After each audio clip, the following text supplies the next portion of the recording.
Sa number 3, Canlaon City sa Negros Oriental kag Banwa sa La Castellana sa Negros Occidental ginapaandaman batok sa flash flood karon nga nagapalapit na ang bagyo nga Wilma.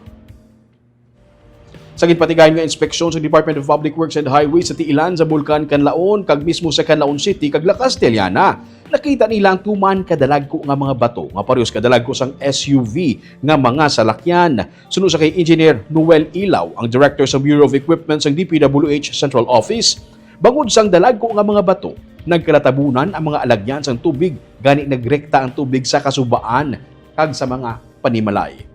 Sa paglantaw nila, posible lahar ang nagduso sa mga bato papanaog sa kabukiran. Ang ini nga mga bato sa palibot sa Canlaon ang halin sa sulod sang bulkan dala sang sunod-sunod sini nga eruption. Bangod sa mga linog, nag-amat-amat nagiho ang mga bato.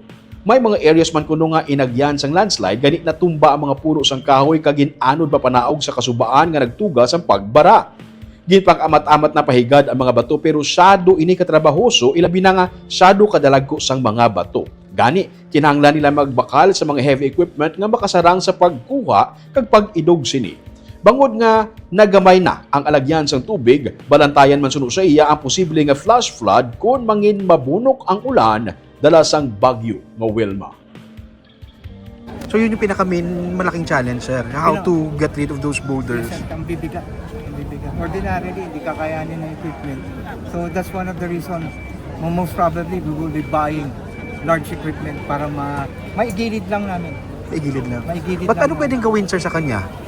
Sa mga boulders? Sa ngayon, lalabas niya embankment protection. Kasi tiningnan lang namin yung yung aftermath at possible na intervention. So yung dapat paghahandaan talaga yung possible flooding for the bagyo na. Flash flood.